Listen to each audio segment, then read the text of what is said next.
I le suafa paia o le atua, o le ona le malosi umalava. O le alofa e whavavau. Ona o le pule au le lalolangi e iai lea i le atua nā oia. E a fio i mea umalava, ma o le pulenga e whao ngā ina e tangata anu ma le Palemene o Samoa. I to tonu o tua oi na whasino ina mai tu la fono le atua, o se tofi pa ia tu whasolo. Lo mātou atua siri e se, mātou te whātangisia i le anganga o le loto mawalalo lau pule whaitotas. Ina ia toto ifo lau wha unga mana i lunga o le nei Palemene. Whātonu mai oe ina ia tonu ai a mātou whelafo a inga, mo le whaasilisili o lou lava vi inga. Ma le soifua lau le lei o tangata nuu o Samoa. Lo mātou tamae o i le langi, ia pa ia lou suafa. Ia o mai lou malo, ia whaia lou finangalo le lalo langi e peo na whaia i le langi. E fwai mai a te i mātou le aso nei o a mātou mea ai tau ma le aso. E whamangalo i a te i mātou i a mātou wangsal. Peo i mātou fo i na mātou whamangalo i nātu i e wanga le anga mai a te i mātou.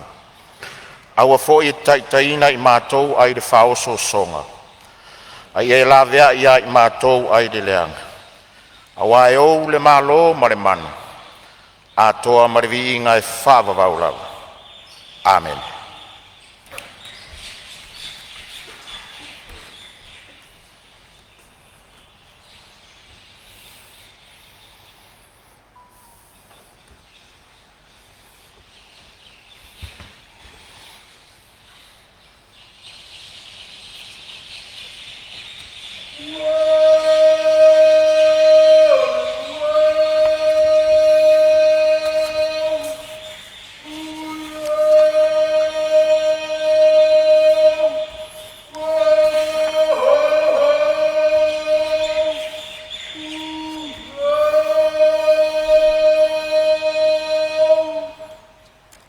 Faftai alana mena.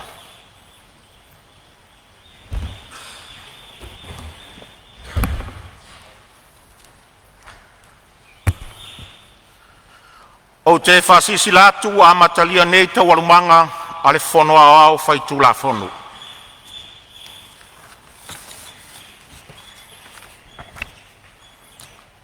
O te whatalo whatu le nei tae au le tūlanga alo ia, i le paia o le Palemene ma lo tātou maota. Ua tātou le mafutai ma le fionga i le Palemia o le taitai o le malo i le nei tae au. I le fiola o fionga i le sui Palemia, a fio au tō fionga i minsta o le kapeneta.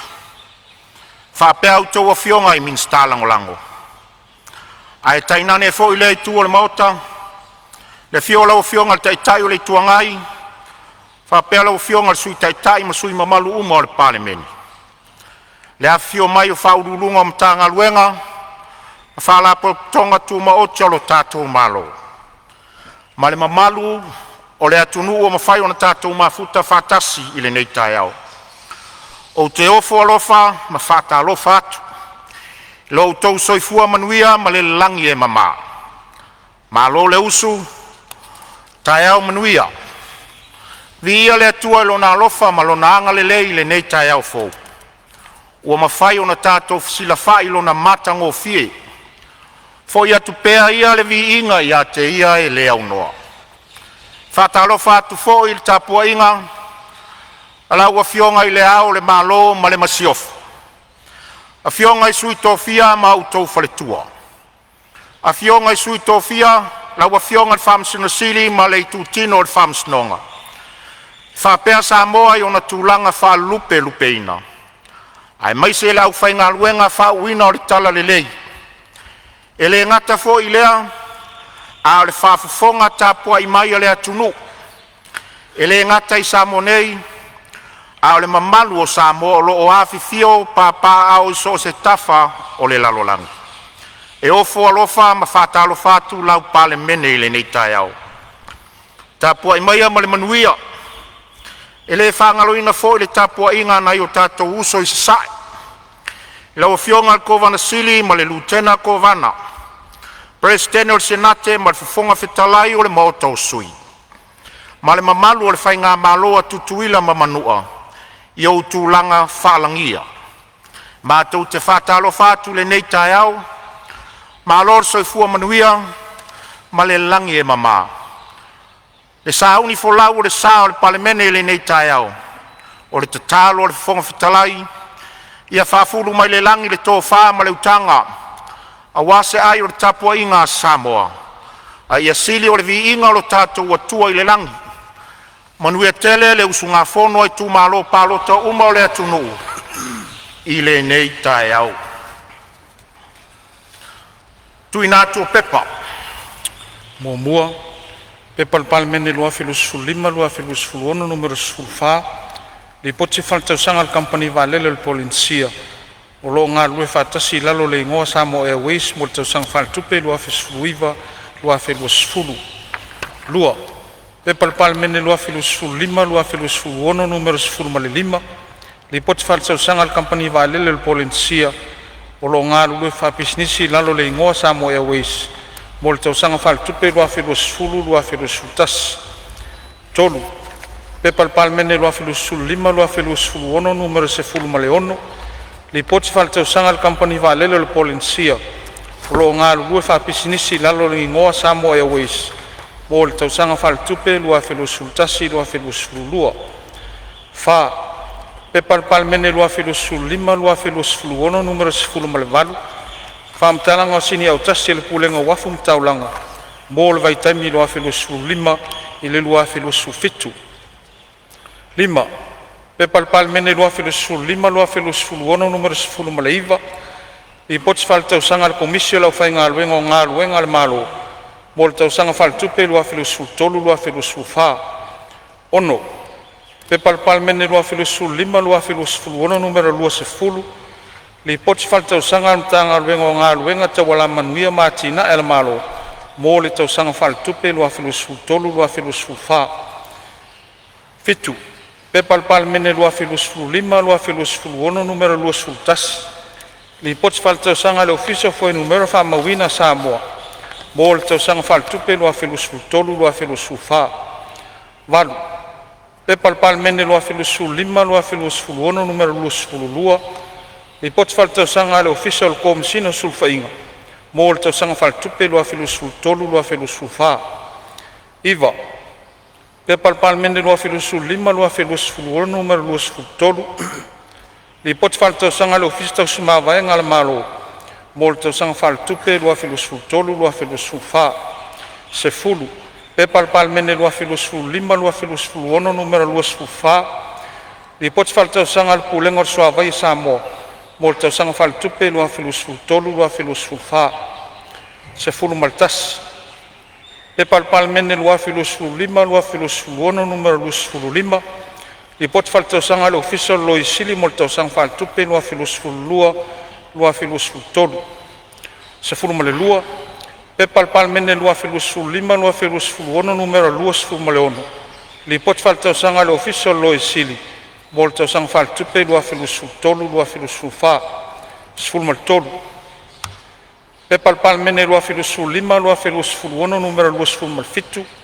Li poti faltausanga le whaapitongo taui mo whalavelave whafosei. Mo le tausanga faltupe lua filusfulu lua, lua filusfulu tolu. Sefulu male wha. Pepa le Palemene lua filusfulu lima, lua filusfulu ono, numero lua sefulu valu. Li poti faltausanga le mtanga le tupe mo le tausanga faltupe lua filusfulu tolu, lua filusfulu wha. Sefulu male lima. Pepa le Palemene lua filusfulu lima, lua filusfulu ono, numero lua sefulu iwa. Li poti faltausanga le mtanga renga le Palemia ma le kapeneta. Mo le tausanga faltupe lua filusfulu tolu, lua filusfulu wha. Sefulu male ono. Pepa le Palemene lua filusfulu lima, lua filusfulu ono, numero tolu sefulu. Li poti faltausanga le mtanga renga tina ma te maitai. Ati ne o nuu mafioanga maanga fisotai. Mo le tausanga faltupe lua filusfulu tolu, lua filusfulu wha. Sefulu male fitu. Sa ro lua filusfulu lima pa lua. Tu la fono te ungal fa vai lua filusfulu lima.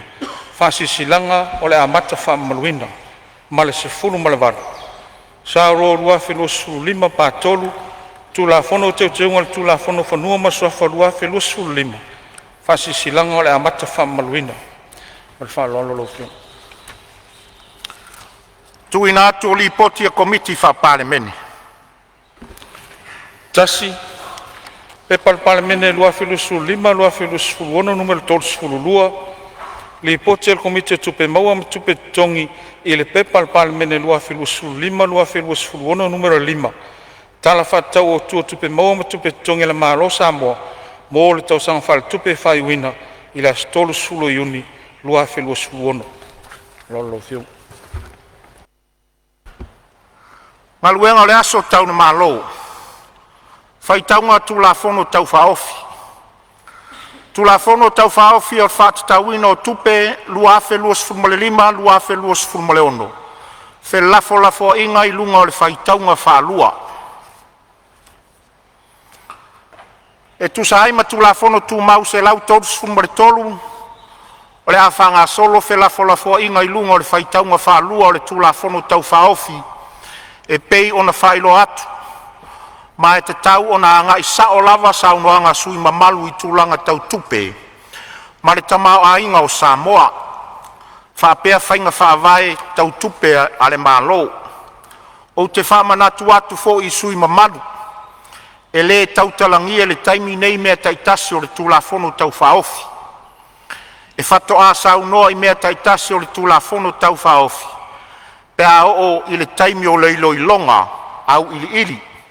Pe a mai a fe lafo inga i lunga o le faitaunga whaalua. E whamanatu atu fo i le tūlanga i a tātou whau i la vea. E te tau lava o na ui mai uma i fonga whetalai mo se whātanganga. A lolofa i a whaasao taimi o saunoanga sui mamalu. E le to e tau whailoa i na atu. O loo iai le wha moe e fia pāsia le tātou tala o le tupe. Luafe luas fulmalelima, luafe luas fulmaleono. A o lumana iai le aso tolu se fulu o Oketopa, luafe luas fulmalelima. E whaingo fia lava le tātou ngā lulua e pe a tātou ngā lulua e whātasi. O le amata i tua tu lava le fonga fitalai ia vaenga uma ia. Ina ia so longa lele iai le whanga so longa o le tātou ngā luenga. Manuia tele le alo atu mo saunoanga o le tala o le tupe. Ia o le avanoa le nei mo se sui sufono mua e fia saunoa whātau le tala o le tupe ma le anganga whāloanu.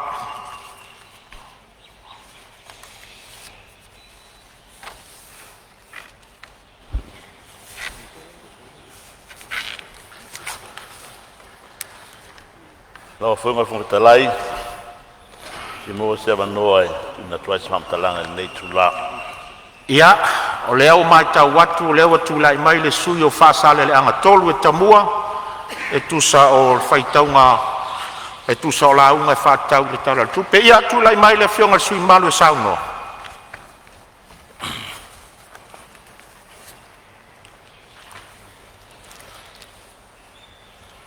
Paftai tele i lawa fionga le fonga fono.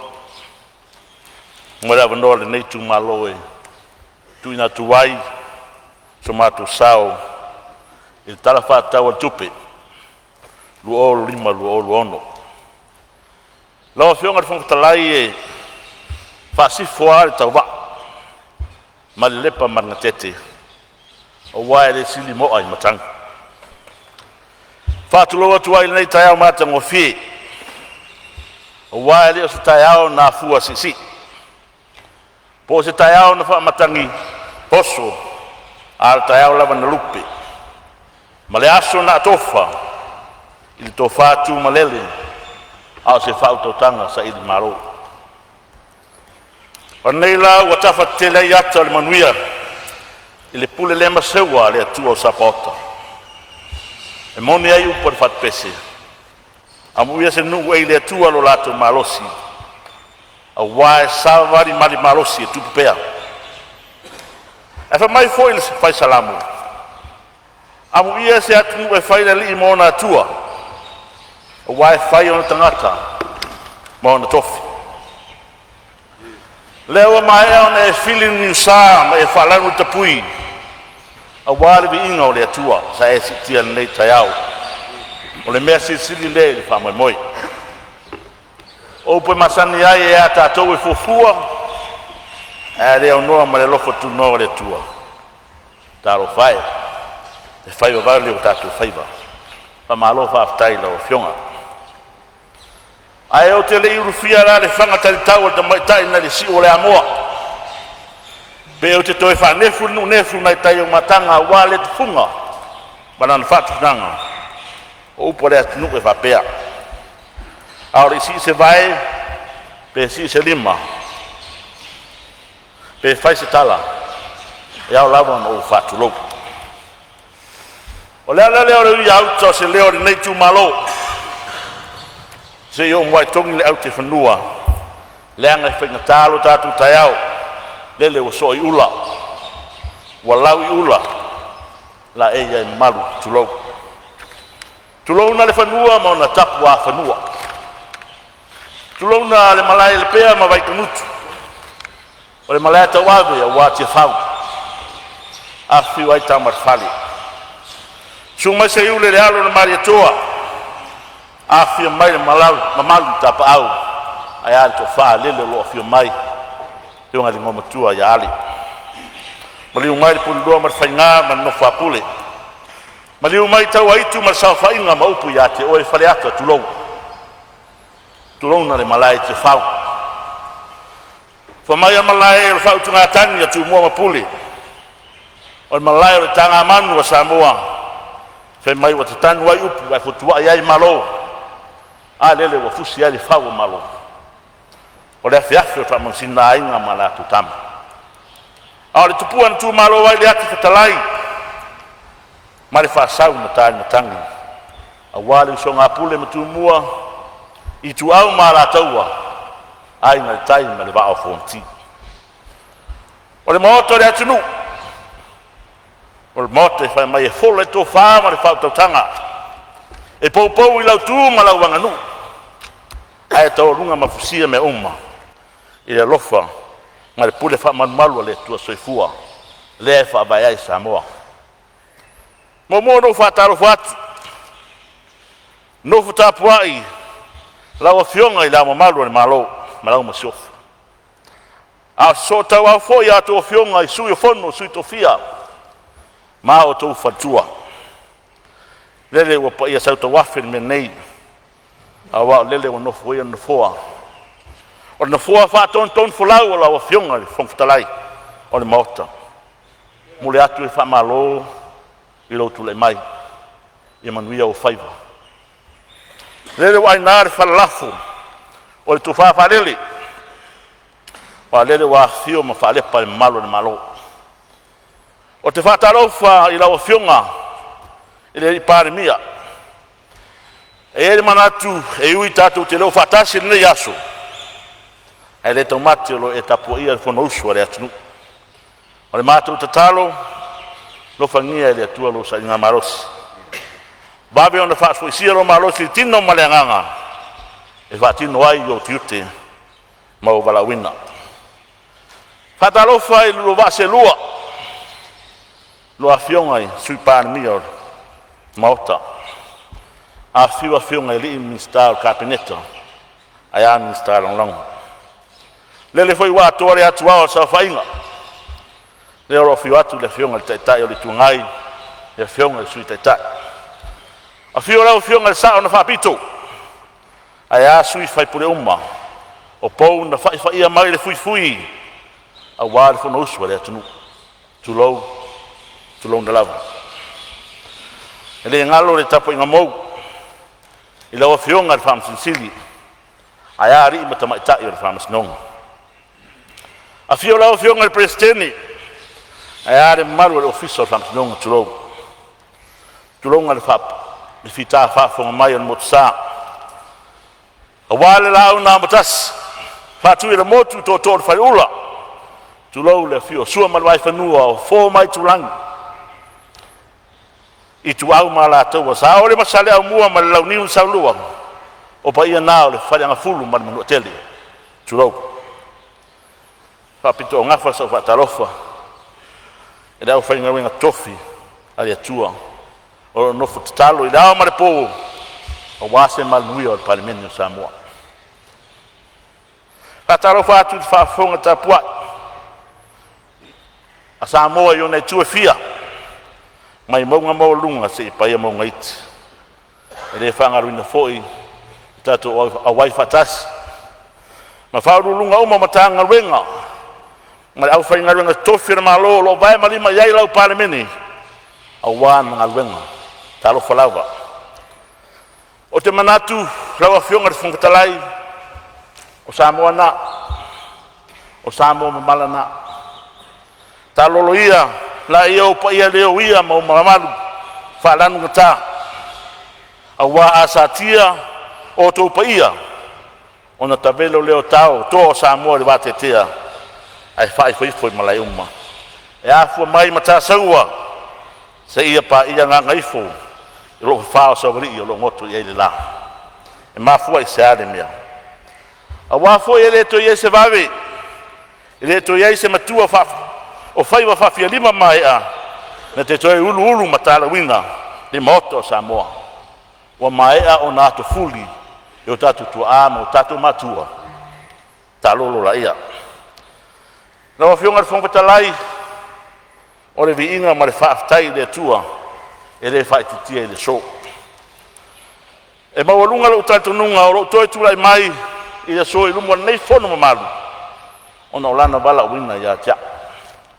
O la utaro whatawanau. Le tuai e sosoni mai ia tia au. I le whatinuinga o le nei au onga. Ma ia aua o lawa nei ia te i mātou. Fo i le pere vi inga ia te oi. A vere nei ava noa mawalunga e mawala tuese leo le wauna. Mamori atuai, mai le taelo le nganga lau whaaftai ma lau whaamalo.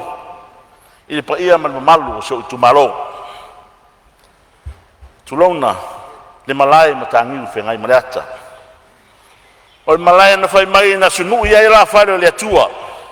Mauru wai pula fia i le langi o Samoa. Ma furi tuai o na tupu i le whanu po. Ai le liwani. E tapua i le atua malo na malo e whaavau. E sua il nofo. I lau sunga i mari atoa. O le fio ali. O le tapa au i whaasina. Su mai e lo talanga atoa. I lau nofoa vai loa ma lau whala na fola loa. O lau mare lenga. E whaalonga i ai Samoa.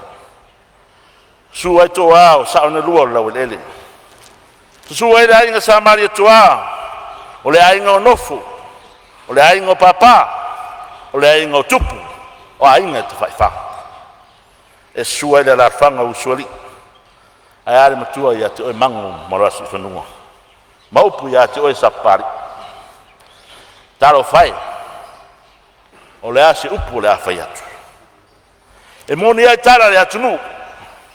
E le tau ilo ina le asa le tupu. A lela ua sila. Ma fita whaafonga Samoa. E ala i lau tō wha ma lau whao tautanga sa iri malo. Whaaftai lau tō wha ea. Lau tō pure rea.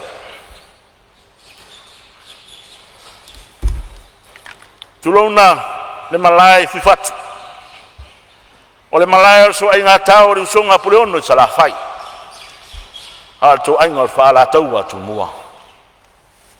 Ia whio ai rei rua pēa li i maro tō ainga sa ri rua. E whapea fwere maru tori mori.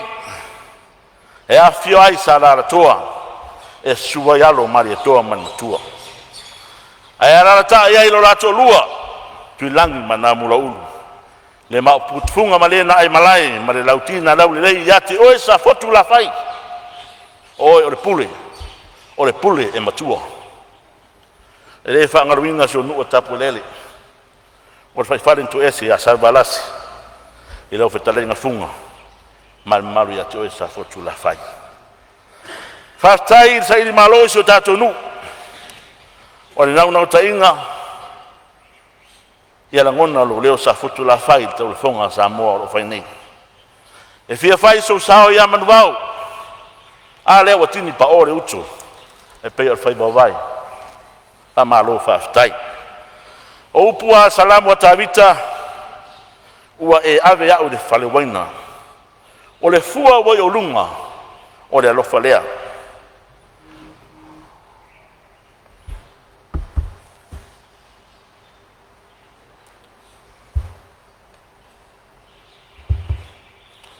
Ua e tuina au lunga o le tutu ngala mepa ni e suru i fale umu. Ko hape nā la ngona tutu bifo se o malepe falo le nganga i la o tupu le tō maro o tō walo fau i la utama whanau na whanau lo manawa tulou pa malo whaftai le pai ai whare tua matausi o so ao sa ao matamaitai e maro se nu mai lato uma na tau peao mai tu e fio Samoa ma tunu e mau se o whamalo le rofa whawhitai le rotonu. E whapito au ngā whasa o whawhitai tele e nai o ta maa whareanganga. I lau sunga le toina ma le nofu a whawhengainga ma o tō whatua. E le ngata i tonu se o i tumalo au tawhai fio Samoa ma le laulangi. Se o tawhai tino i vai le mana o a o tō tārsanga. Wa le ai se mala yafe e tō ia airo tātu whamoi. E le mawhai, e se upu mole mole, o na whaalanuinga, la o tōnga renga whita. O le talo, e whamanene le atua le nganga pia, pa ia la o tōtou wha le atua, a wale nganga o tangata unga.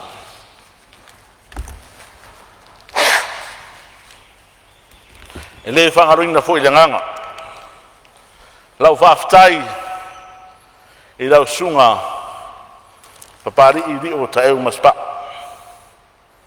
O le uso ia te au sa mātau siniori whai ngā parota. Ta malo whaftai lau tatua i se tātu malo. O te manatu e le lilo e le lan.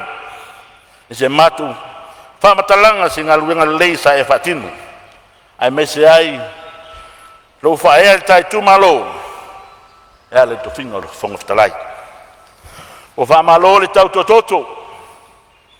Whamalo le tautua matavela. Whamalo le whinau mo le whatoa toa. E lei whaingo fie o whaiva. O lau tatalo, ia sanga whamanuia pere atua i lau sunga, le whare tua ia ngalman mana, le whanau mo le ainga. E le mawhai ona whangaruinga si matu whare whaingaruinga. Federal Pacific Group. I samo nei matutu e mau. Lau a whionga taitai whono ia pari Aleni Hutchison. Malau whatua ia whamausitu. Komiti whatonu li pulenga mara au whaingaruenga atoa. O whamaloa lofa. O whaftai whisoa swani mai. Taro whai o tō mawhatia. Ma o tō ngā sea. No lo tō manatu le tātu mawhatanga. Whaftai na ia uo. O au me mai mana ia upaanga whai pisinisi. E le ngata i lea o Paulo, mau ngafa, o wainga o te maluai. Wale nā tia i lalu lo o tō wala whamoni. Lo o tō titi whaitama, ma lo o tō taratama whaariari. Whaariari, i tu aso whainga tā whapenei. Ai mai se lawa i whamoi moe te tele le atunu. Le mamarua le tātu i tu malo. Tamari uma, o nei o uso, ma nei o tō whawhini. Sa o tō ngā lulu e puna wai. O se komiti ngā lului, whawhai rau tusi tau mwhainga le nei wha moi moi. O loo sira fia e le atua o tau malanga na whai. Tau ni e tau ia e le atua lo o tau tinga. Masanga wha manuia le atua iati o tau uma. O wha malo le fina finau, ma le le wha longolongo tinga. O lao tau upu i statu i tu malo, o te asu atu, vai malu i puenga. O rea se whamatalanga ua sala po se upo la vale. Po ni winga ua le tau tangata i lau silsila a whatino whamoi moe le tātu tumalo. Sa pari i ma sa fotu la whai. O le me moni e te tuatu i ate oe. O te malu i ate oe. O upo le atu nuu. E le se whaiva iau noa ma se mau mau. E poto le tau tai. A e le taimi e whare tonu ai. Ua te ana nafi maona masei, ma mea na tupu ai. O rao tatalo, tuli luma se tātou ai. A wā se tātou manuia. Le atua pule tele, ia tō mai au whamangyanga. A wā se o tu mau pele. A stai rau whionga whongatalai, o le awa mai a ona, ulu mai e ule wāoi, mai wāta puia. Ta otola ia ma whatalolo. A se tau ma whai atu, se whamatalanga, au nei sui, ere tala tupe, o whata oto nei. E mo mua, ona whamawina lo nei sui le nganga whaftai ma whamalo. I le awiwi atoa le nei tala whatau al tupe wele mamea.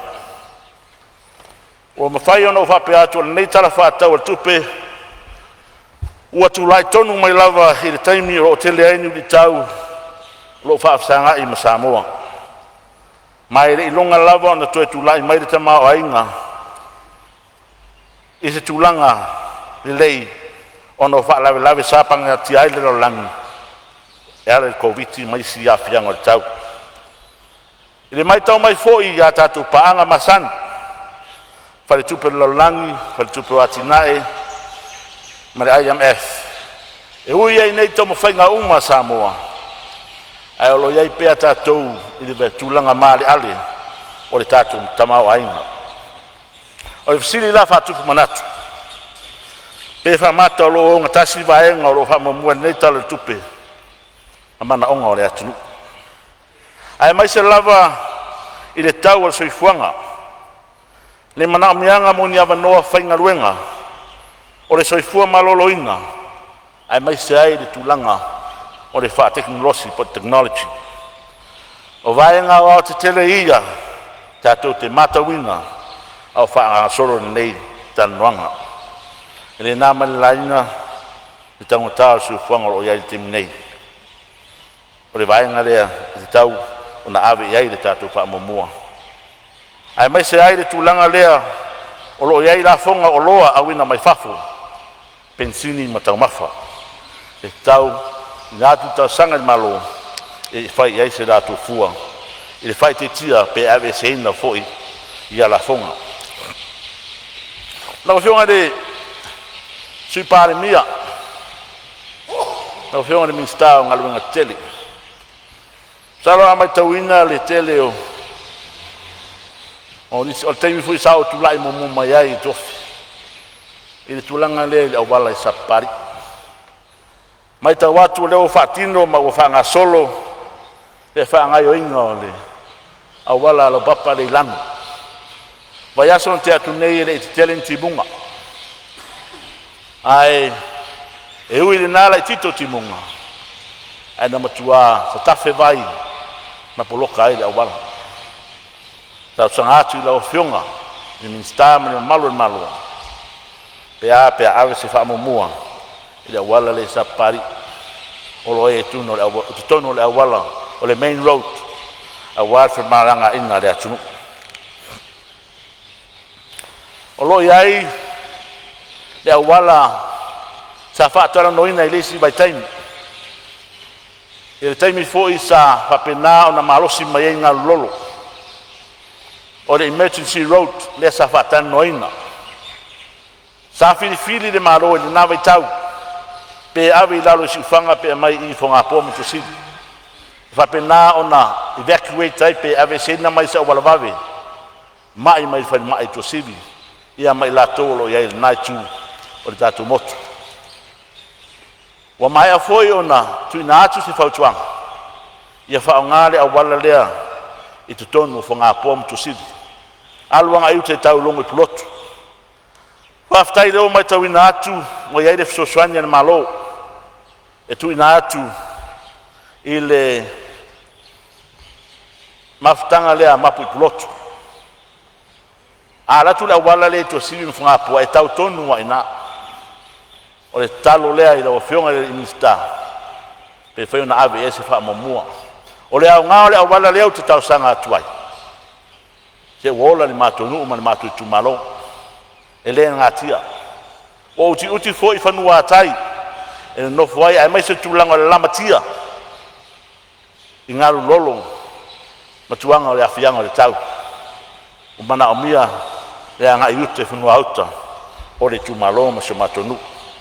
Ta tia tuai o tafola o fionga ma whenga malo. I tonu se matonu i tapulele, papena foi ona mana o mia, ni awala mani el tisi, o amata ona mei tua nu. I isi whenua i tua atu, o lo ngaru lue ai. Mana o mia la o fionga, mua se amanoa, se iasi atu iai, te le se mana o mianga, ia wala ele tise ma le vai so matunu lea e tu auta. Patai ila mai tau atu e tulanga o lo iai le tatu prokeki. Prokeki lea o le tasi miliona le o mai tau atu le o sutia i le 2 miliona.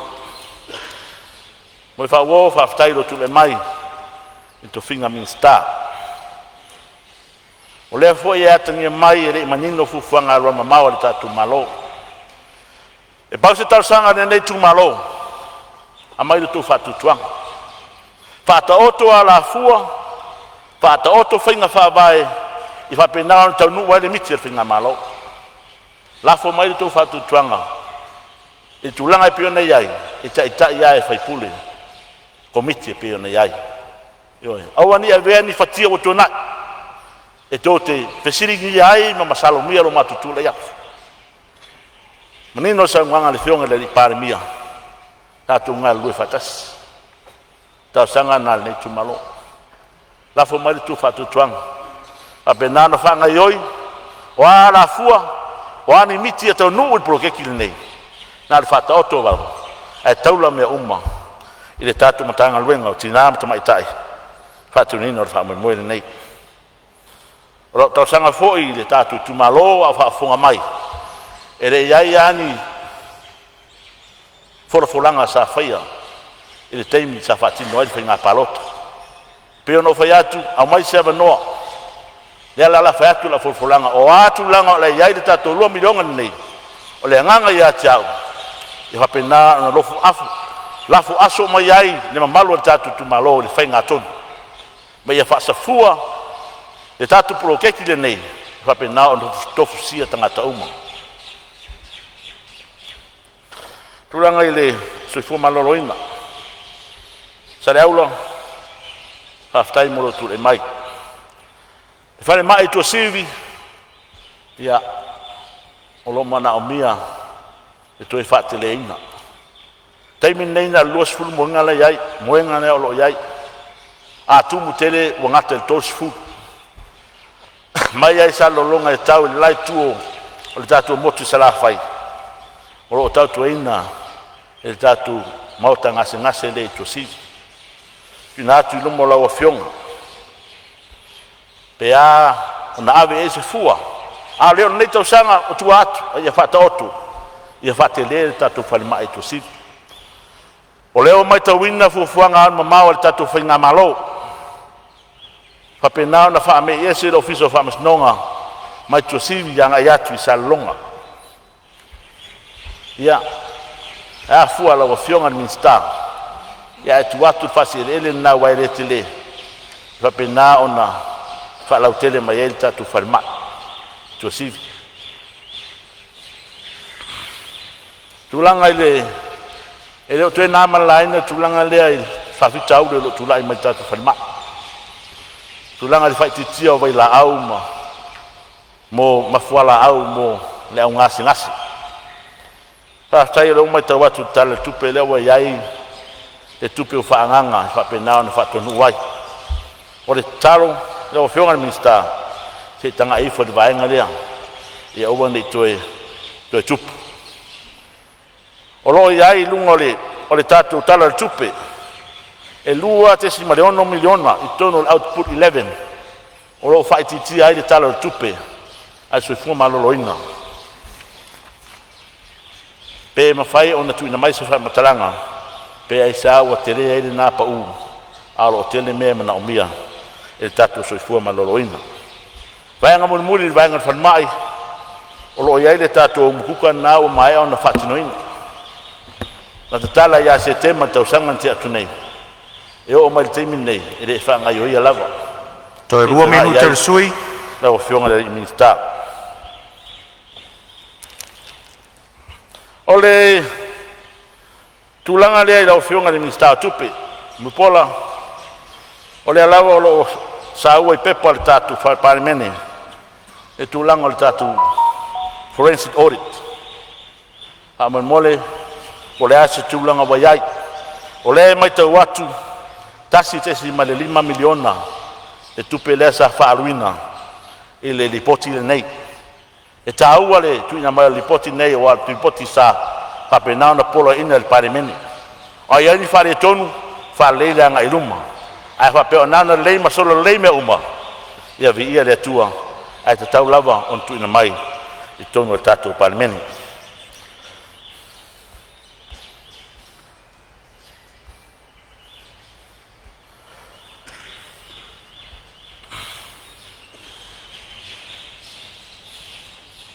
Tau fionga I le mofitalai o le ofisa o aonga e tāua le tūranga le nei masalo ni tāpun muri fwede le lau langa ina na o mai atum o te whalalo I lau fionga le mofitalai o le tūranga le o le teknolosi o lo iai le balu se la wafe le o lo iai whapinao na whaanganga mo le school connectivity. O tātou si le whea uma le ulanga, le tūlanga mo iai sa mo le nei vai tau mātunu e mau. O le mele o tua iai atunu. O le internet. O lona winga, e tā ua le awe le tātou whamamafa. E le ngata ia onga. A le whangai o inga mai o tātou whono whawai, mai si tūlanga o mai tua nuu ma la whanga. E au ngā mo le soifua maloro ina, e au ngā mo le atina eno nuu, ai mai se foi le nga solongo nga luenga malo ai mai se foi e fa nga yo ingo business na o to mo tau o temi nei e fai atu ale fono I tonu le internet o le tulanga ta sanga inga pe a pe fa pe na fa la utere tulanga broadband ya nga ya tu tu no I tua e fa ti no nga luenga ia mo le nga I luma ia mai tulanga le tonu wa onga wale sa fai le tatu school connectivity ia o au te presidente le matua onga I tonu sa vai sa fotula fai ia e yo la lava na vaenga maro fa lalo pe fai to kana ia ai matua ta ua lava le protect le vaenga le la to fiong ole tulanga le office of farmers le o mai no pa iai le foi o mamalama mai lalo le protect nei oro iai le 5 miliona o fa nganga au wale fai ngale fale le office of farmers nonga ia o te dei loa pe lava se fale le 5 miliona pe le ai lava fionga le office of farmers non o le watu I lalo special item a lea o te maitawina o loo iai le tūlanga I la whaatinoina ngā ruenga lea e whai ele tatu officer fōi sa longa Whai umai te saunoa ngar sui o lo saunoa o mai alu taim lao fionga le whongwhitalai ia o te awa I lao fionga ai whawhitai tere mo lo wanoa o tuina mai o le mātou tala le nā, o se mātou sao fōi le nā. Whamangalo se mātou upolongo vale pe taula au I la o tau whita whaafonga. E tātou seu le tua, ka pe nāo mangalo ai me uma. Whātai ma se leo le au auna, whamatafi le tua lo tātou asu. Soi fōia mai manuia, whaftai. Ma lo whaftai saunoa ia o lea ua whafonga maua le maota tā penanga mātango fia le suis fono mai le whasale le anga tolu whafonga fōi le tu malo e tu sa fōi le saunoanga mātango fie tu sa o le tala o le tupe ia o lo watu atu pēr le avanoa I sisi suis fono e saunoa ia o leo mai tau watu o leo ua fōu mai le sao le fionga I le sui faipule, le sui sfono mai le tu malo fale alupa. Sao noa wawa no le mota. Ai la. Waftai tele mo le avanoa la fionga le fonga fetalai. Tala mai le langi, le mamalo le tua. Palia mai fo le vani mo nimo, ngā luenga ona au. I malia ia te oe upola umutu. Ma fau whaunga o loto. Le li ie la upapa. Ma le na te tongi o laina. O fionga le fonga whetalai. Ma le malu le Palemene. Tainane le pau o le maota nei. Ma puane ia i o maota tapuai. Ma o lawa whetalai. Wa o pa ia sa moa o le ele whaalanu ngata. O le maafafua ngalu e loa e le vai luanga o le tai. O le o ngā sami e le so ona whaangota sa ngole i eise tau tai. Ta otola ia e panga. O upa ia e le utu fie se ngā ngana. A o le maota e tulu i tau. Ua ta oto na whaavai papa. Tulau ia tula toa ma le au fuelo loa. Se ia ufatu lalo ia so o le titi o le tamalo. A tini tau wao taia le pola. A wā tama mo lātou ainga. So sofa le lango sā a se i tō le inati o le tala le. Ta o nofa ma usa afi e peo te pua i vao na mo o i lupe o le afi. Sa ngai malo i maunga mātu vasa. Ne i ifo se manu vale a ua langa le ngaa. Leo te moa i whaatu lo wai au pa ia sa moa. Tu launa ia pule ono i sa la whai. I pule whaavae ma pule tō fia. Ma le nofo a ati pā i whale o pule. Tu launa ia le whale whao tu mua. Ma upu i tu au. Le whafonga le fua a ainga i le tai. Ma le waa tau na whanua. Tu launa ainga e valu. Ainga mā lātou tama. Tama mā o lātou ainga. Ainga o tupu. Ainga o nofo. Ainga o Ainga o pāpā. Ma ainga na ta wha. Tulaunga la o tau sā se e wha. Le tui a tua. Le tui a ana. Ngā tolo ai ma le vai tama soai. Tulaunga ia ainga e lua na sa ili iai se ao le mā lo sa mo. Ainga sa mali o toa, ainga sa tupua. Au ia ma malu ma ia pa ia. Ma ai ona lo loo ma le lifa. Wala tu ai tau nui whanua o sa moa o le sa o le fola o le tala le lei. E whai lo mai eile atua ma lona fina ngalo. Ua whai nei ma o whaavae sa moa. Ai alanga ma wha leo e an au nei so o se whata whai tau langa. E fina ngalo pa ia o le tua. Te fia wha atu lou fo i au pa ia wha le malo. Te lona ia le fio, lau a fionga le au ma malu le malo. Lau a fionga tui ma le li whano wa le toas, sua lau vi le lua, ma lau masiofo. Te longa o tau a fionga i sui o fono a sui tō fia, ma o tau wha le tua. Te lona lau a fionga le fafonga whatalai. Ma sui filfilia uma o le maota pal le Palemene o Samoa. Tulona lau a fionga le Palemia. Lau lua a fionga i sui Palemia.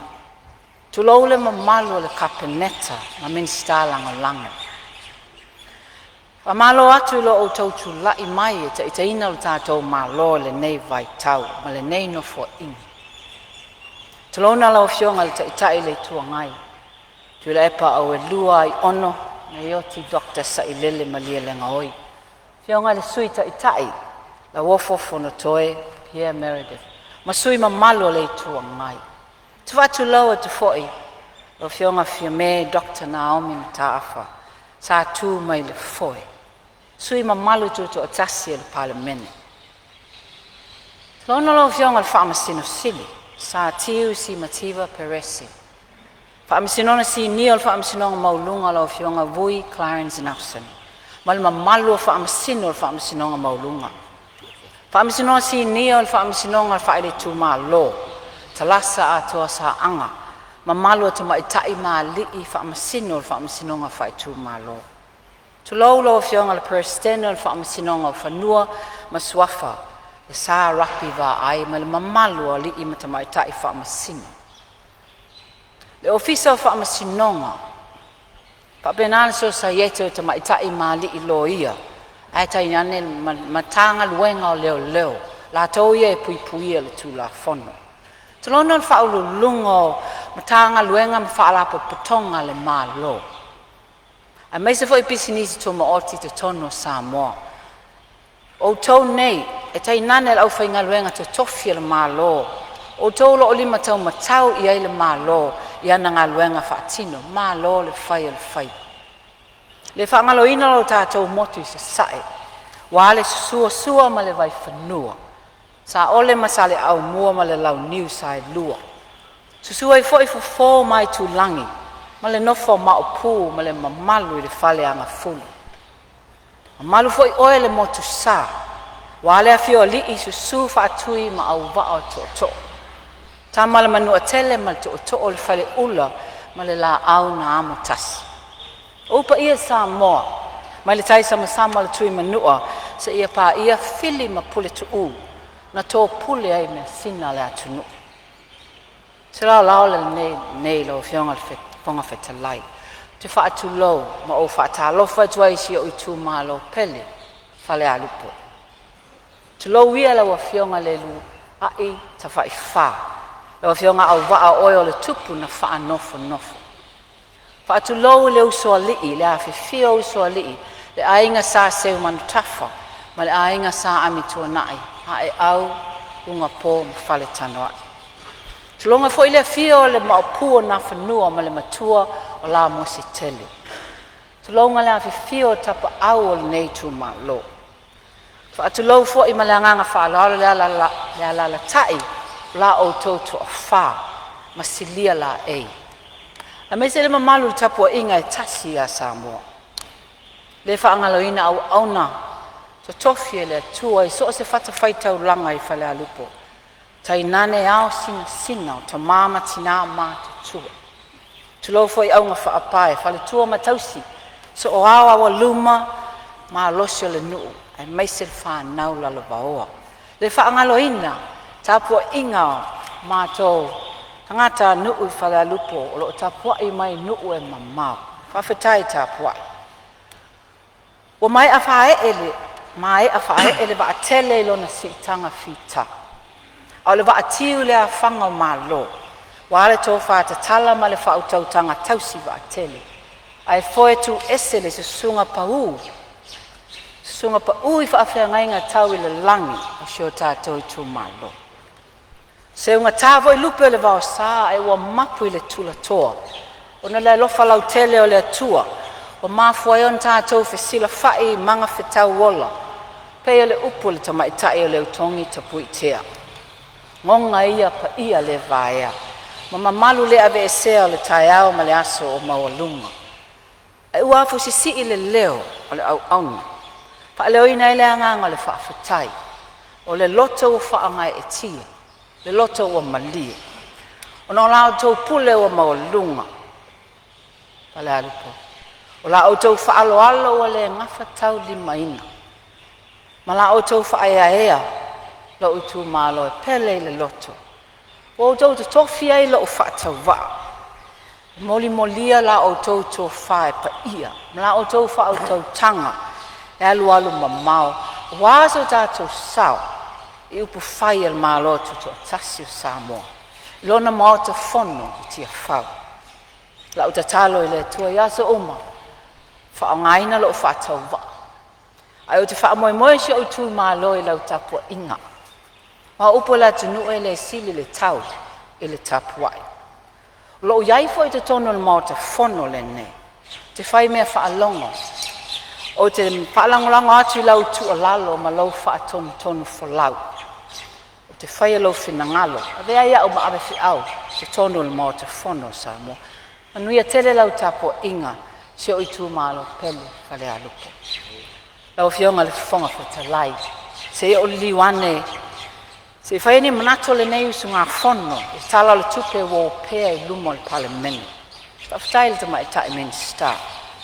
Ai mei se ia ofisa pulisili sa o le titi. Ma le tama whainga le tala le tupe. E le whainga o fio. Mua na o O mōna o fia a sia le matanga luenga ta ua lava nei i whale alupo. Le matanga luenga o sina ma tamaitai a tina e o fio anga maanga fa sota se masina ta ua telele nei mo tina ma tamaitai I tala fa so pitol a tina e no tamaitai ping topa taul masina nei wona fa lau loa ma fa ta ua ile kanesa ya afia I tamaitai too low fa ma mafal nei tau sanga ole bave on nei law early detection fa malo join matanga luenga nei fa pena vola matanga luenga so fo malo loina a meser fa la putonga ole society ol kanesa e mai fale tupe fo ele ANC de mai ta wina fa ta ua yol pingtopa ta ua nga luenga fa law e law ona e pele la to pele ya itato e wa fanu ono nei fa mai tuna talo le matanga luenga fa au wau fa tele ina bese seleni ya fa tele fa lau loina ole nei fa mai tanga luenga vele pena uta this is my favorite ministry o waya tu le yongal ministai la ititi mo fa wo ya ele upu fo ele sirfia umala ititi ma ini te tai donu fo o fiongal minsta fa ma ini mai lava fa ngalo tutele fono fa vai nei a mesele miliona nei 2 miliona fa afitai lo mai tawina e tasi male vale ye 2 miliona sa ta o ele afaina meta ua tele lava ia ati na ele nei nu lo fa tali mai au sauni vo fa la lupo ona lo maua ola faia fainga fa vai lima ta ina ele tau mafainga o le 2 miliona nei wal meta ua ile lau matanga wenga lau fiongal minsta e mai sa atu pe ia mato e faia ia mato ati na fa fitai lava o te fia fair fo ia le matanga luenga o ngaluenga te tele felawa inga ati na e ngaluenga te tele ta ua ia fa mole wa matua I fia ni tau sanga ngata le fainga la awala tai fa la lupo ino o yaile pa inga lumato lua felos fultasi le HRPP e se tau mafainga na fai le lua felua tasi ile awala e ta ua la awala tuaia si la fia fa la lupo e ovaja male valu maila le fuole ole nu atoa umi la vala ela awala tele le sawe main road e o nga itai fa la nga ina la vala awala ai awal time nei o tele lava ta avale jo nga tonu ta ua yo ta awala le o ta ua fo awala le main road e alu itai e pe ama le luas full tasi minuti alu lau ta avale ona ele ngata ele mato no fa pena fo ele telo tourist o fiongal minsta fa mole vato se tau mafainga ai ile te le se me fai ai taua ona ia tau lava na o lava itai ia fa ata fa le leia tili awala lo ai e awala te tele fo I awala alo peno fa ngoi silon fa ngoi nga fa pena awala ta ola awala alunga ituai alunga yuta sa faila awala na lua felos full tas time nei o matua fa la ngaina lava o mafu anga onga le drainage e sa wale vai ona to fa la ngaina lo le o le ngaluenga la na ele tele fa mo le o tu ese fe fina ngalo lo fe onga minsta e tom fa ona fa ona last lava le e vo ile si awala alo sa fausiina fo ile ina ua umale ya ina ua umale tsunami too low Yon faila la awala alo ia o ia tangata pa o to ia ni si malafa al natura. Ta wala la awala na awala alu le area ta o ta paua. Le la sa faia nei le fona fa avante nei fa fetai ai wa amata fo ina to ia. O le mea lava lea. O le faia le leongi oni ala vai fo nei e alu ele vai. Fa mole ia o foi se fina ngalo. Pe ama le tolu se fulu ni ainga jo tonu lava fale alupo. E o mai lava le taimi nei le imoa se vai. E le imoa fo ile power. Ono tulanga lo ia lato. E ila le vaenga le ita paua. Amal mole se yo fo ese fa tau. Te le lava se me faia. Ma umon fa so ta ia le tanga luenga o le vai. Ia mal pawa fa pe me lato e tau ona to tu ni si po. Te tau ona so atu ni paipa tu lo le mota. Le tele. Ai fa amal mole yo o iai ona na o mia pe a male se lau tangata. E a fia ai. E le taua ia le alternative energy for inei o le solar. O fala lupo. Pito i ole one of the driest places in Samoa. E tau le timu, sia timu le mātou no. Ai ole lai, e matua i malosi lava. Si le vai e lau fionga le minister. Pe a le solar energy, fa o ngā o seisi mea tua i ai. Pe a furauna e whaivo ima pele, e tisi le luatu le main grid. Ma fa alo lava. Le minister o Turisi. Sa Turisi. Fale a lupo lo ta oto ai, pe nina o mataanga tā ua ia le tala whaaso pito o Samoa. Le ana o nā whanua, i anga lenga. O mata whanga mawa e lava e mawhaiona wa ai. A whaile si whaul puenganga le mato nu e mali. E ngoto i aile la e moni lava. Mata whanga tā ua la nai te wa ai tu lava wa luifo le la. Tu langa vai o moso, o le vai sa lia. Ai mese fo ile ina i lau. Le e whaupunga le au leina i lau. Lo e le House of Rocks. Pe nā foi ia le, o le mtaanga pito i, whaena o whaingo ina i pito i longa lava i te tono Samoa. Ia e meise foi le Pasifika o nei leise mataanga whapeo iai. O le mātou canopy walkway. Pe ane ma le ono tau sanga o le tau whaonga ina. Le awala lau papa o foi nei e pes fulu mita le alu i longa. E fia tele turisi mai Europa.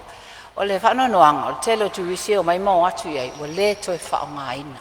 Whaamon mole lau. Si silane iai, o ngā le tā ua i o whaalau loa ale mitanga luenga lo whaia. Ai a tia ue le lava. Ana i pele o atu foi. Ma batu leini whaamata langa o mātou mata alen whaapea me se whaalele.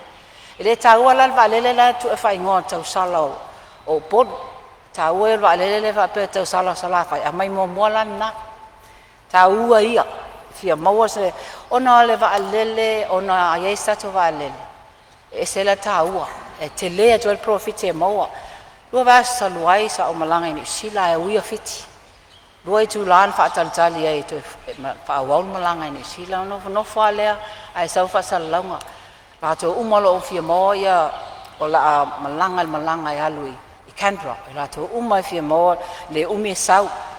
O pasese umantongia mo malanga alu Sydney. Na o te ai tu le before o le screen la po avoe nei va pea e o lava i America. E ko va mai o cities lava o New Zealand, cities Australia, Sydney, Queensland.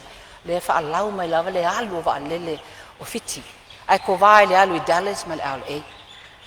Talo fa no ma fo fa woi. Mai mau pala se tau sanga la o ai Samoa.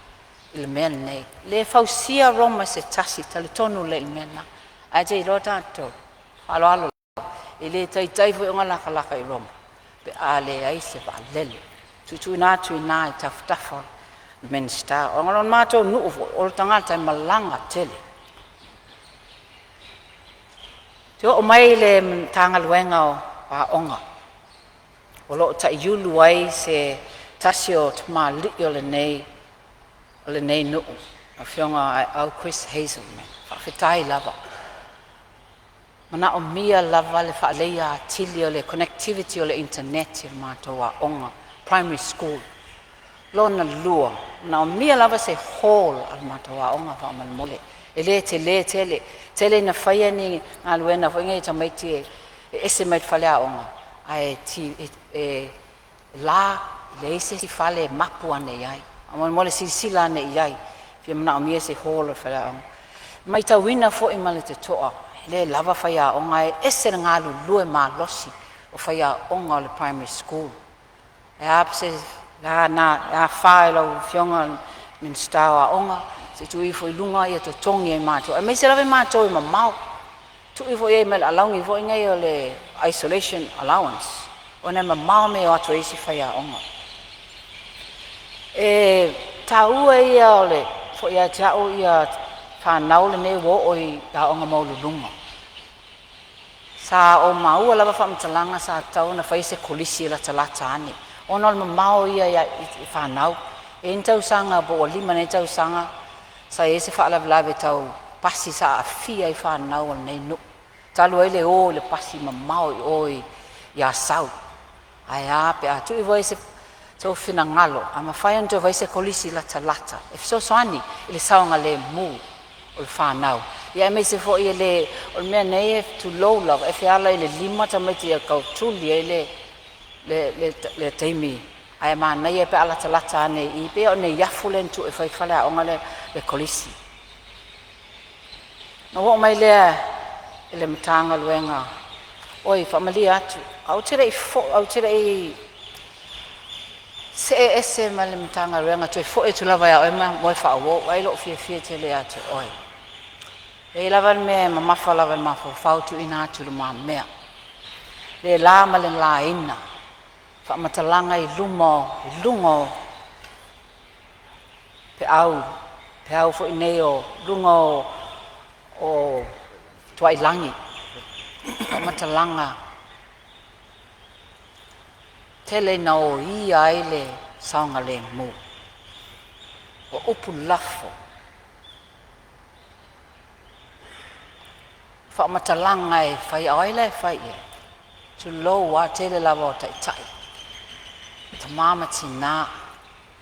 O ila tau o lo o Aso Lulu iai nuu. Ia e o lava e mātou tu lo. Maniti tino. Ia moni lava na. E whatua uwha alongo fo i lea mo uwa ai. E ni upu tui tua wha apea. Te wha fo i mai sa moa ele mea na iai. Sa ta mitai. Uinga tau sili. A mionga mamalu. A mionga tau anga whau. A mionga tau o loa. Integrity, ethics, respect. Tātou tau siai. O leo ia o whalangono tangata. Tā lofa sa moa la tunu pele. E lai ona tā ua lau tō mtanga luenga lau whionga men star. E awala atu sui o nuu. E watu latu tu o lalo. E a pea whaapea. E a pea sau no mamalu whaapea. La asana whai lawa i whia. Mantua lawa le launga sunga e tai prestenia le kalesia meto tisi. Whao lalo leti. Ma le pese a tia maa. Moni a te moea la e loi mata o ina whaia ia mea o ona. Te whai lava e tātou ia tātou. Ai sanga whai fo i whia. Sila mai le langi o aia o mata. Tu atu tu a lalo. Ai atu lava iai i ai a mata mai lava ia tau te te ta. Le au tau wino whanau. Ma fau mua e le i lafo se upu ti ngā e le stangata. Tu atu le tua na. Te wha fo i mai le nganga wha alo tātou umala. Na umia lava tau whianga tulau lava. O le matanga luenga o whai whatuanga. Ma le tautai. Fishing, agriculture, forestry and fishing. Taua ia o whala lupo e umaloa. Whala lupo loa e alu sa o lava tono Pacific Ocean. O nisi la tautai pito e mawae. Tale nia o tautai whala lupo. Le mea nei o le mauli tu low. Ai mana o mia lava se fisosoani. Telo i la tone au sange lava. E wasi sila i fo lava le tanga luenga o whangot o tautai fishing. Se ai lava peisi me tau te fisosoani ai. E luan pisi nisi ba alo o whaangaina al mātou no. Whaatau ngō fie nisi me fisosoani ai la tau. Subsidize fo i ia ni equipment e whaatau whaamalmole. Ia mawhai fo ina o onga ia tau mawhai au mai ai le tu mai o i la tau. Whaangotai whala lupo. Whala lupo e mātou te whaamoe le koko, o le ava, o le taamu. O nisi fo i whai whaatoanga pito te tele le mātou whaituo, whaatoanga whala lupo. Le whionga ia ngā ma seu whata. O tā ua ia. Amal mole ia avea I lalo ni tax o isi equipment na e vatu ia. Telefon po kalame fa lau loa fa mo to so swani ia I latou nei. E ile vai tau e ile moli le to low orange. Pala lupo ia al moli le na mai sao mai e tena e pito I sua malie. Au te mafa faula vale stros. Se I fai lava ia e fai ona e ni juice fo inge ona nga tolu masina ele moli nei. Ale te le ia lo na nga. Fa nga ina ai ma fe so swani ai foi ile au fai fato anga. O te o mai le tanga luenga le tu low lava e le authority le gambling authority.